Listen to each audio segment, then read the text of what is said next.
Welcome, everybody, to another episode of the Anime Lounge Short Flights. We are sorry for the delay. Unfortunately, I was on vacation until late last night, so we couldn't get this episode launched on our normal Monday, but we're going to launch it today instead.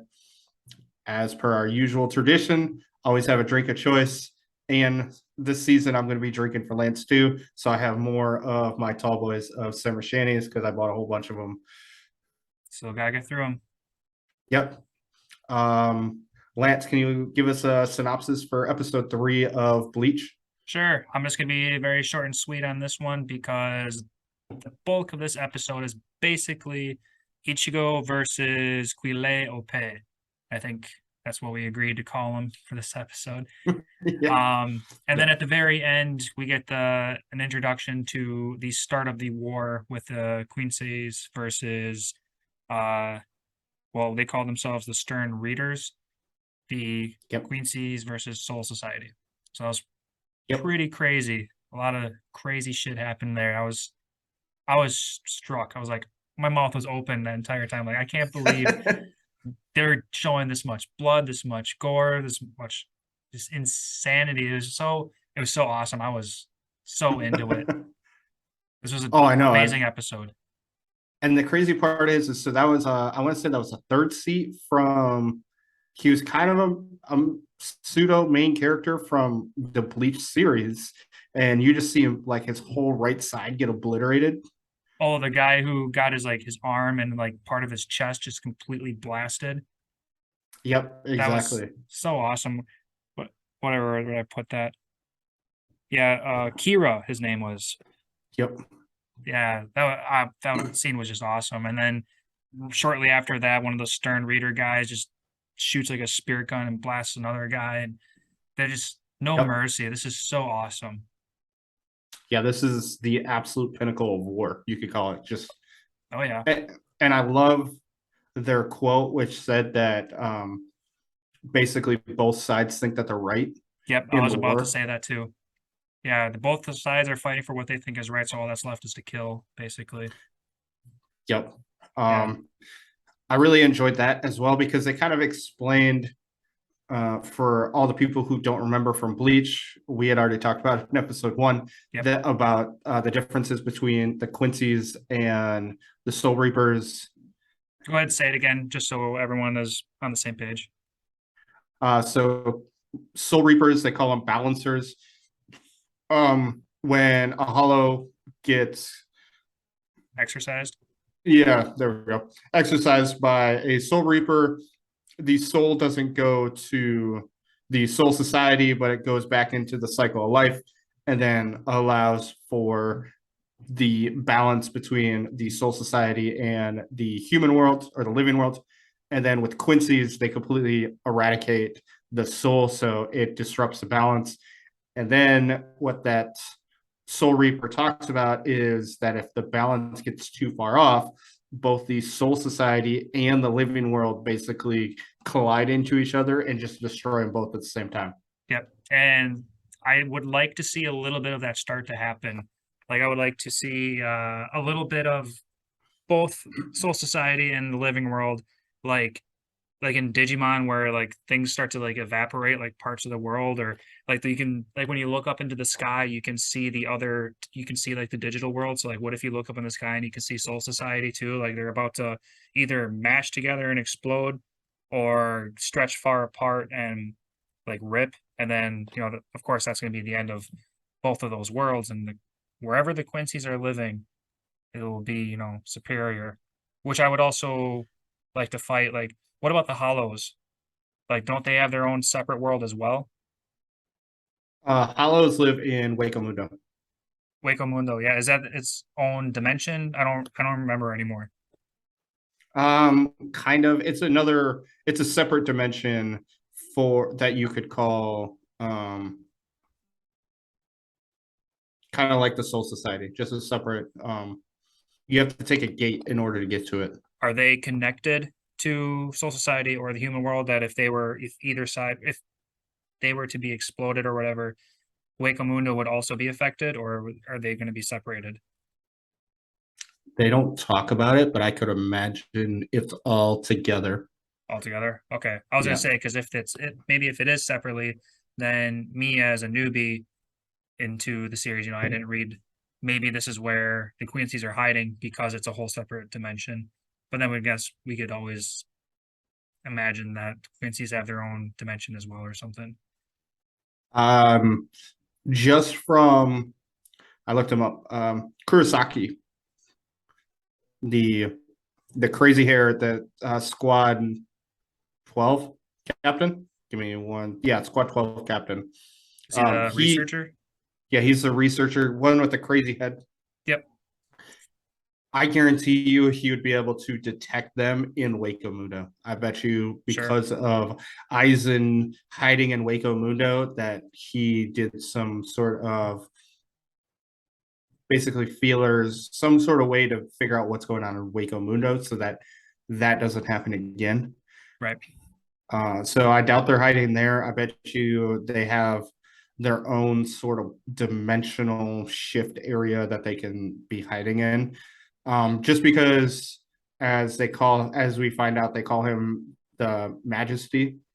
Right. The His, leader. yep. He insanely strong. So I bet you he has a way to kind of make his own area or something crazy like that. Sure.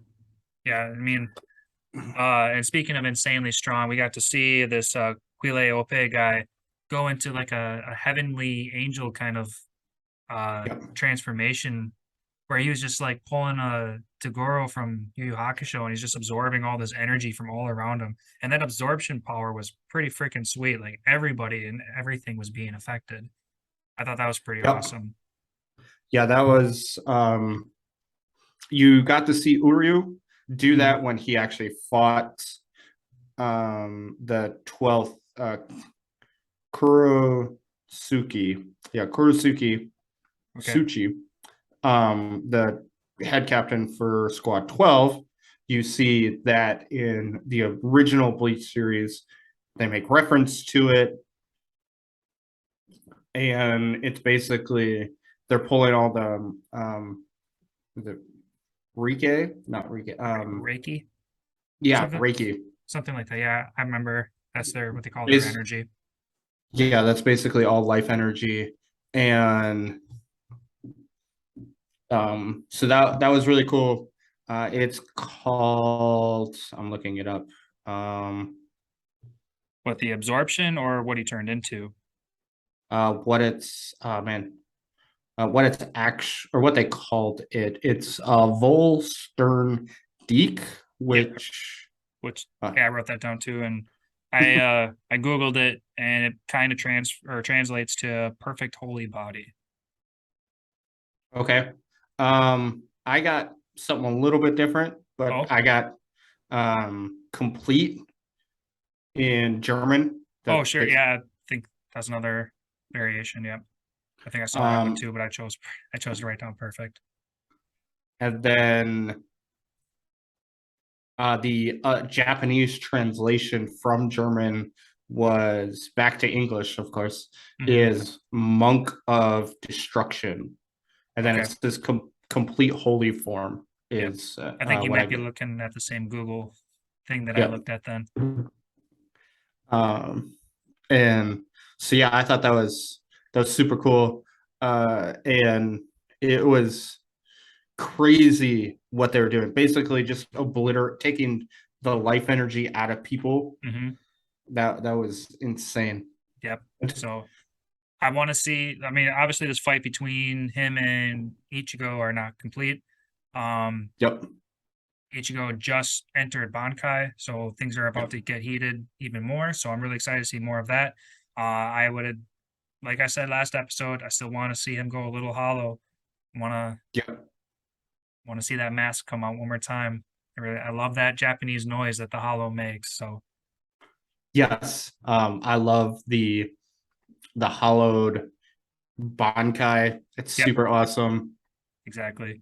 So I'm really hoping Um, to see that some of that. Oh, speaking of hoping to see, I'm glad they showed quick little snapshots of all the other captains like Rika and what is it, Renji and all our other favorite old captains. I mean, they were only there for like a r- second. Rukia. Rukia. Sorry. Yeah, it's Yes. obviously been a while.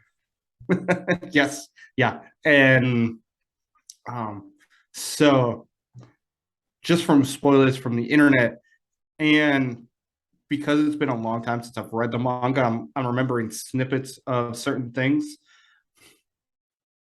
I know that they get older, but they don't look very much older at this point in time. So No, I no, they don't. didn't. So I'm curious to know what happens after this if the huge battle happens and the Stern Ritters win.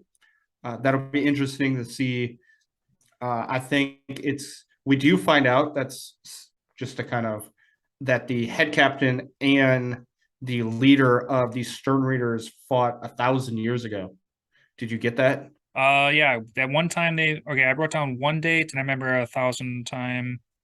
Something happened 200 years ago, the extermination of the Quincy's I wrote down. But yeah, then there's Yep. the 1,000 years ago mention as well. Yep. So that'll be interesting to see if they make any references to that. Mhm. I think it's going to be a fight between the head captain and the leader of the Stern Readers. That is going to be super insane. That's Yep. going to be future stuff. I'm really looking forward to it. Yeah, I would like to see some of this Majesty's power in animation. Yep. So that'll be sweet. I'm really I'm really loving, like you said, I'm loving the cutscenes going back and forth, kind of Mhm. giving us reminders of everybody without having to be like, here's a backstory, here's another backstory. Hey guys, sorry for the immediate drop off again. I had some computer issues on my end, so here I am apologizing and coming to a close. That's pretty much everything we had for this episode.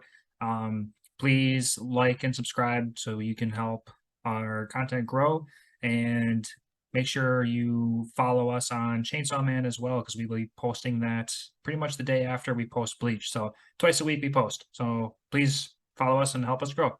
Thanks.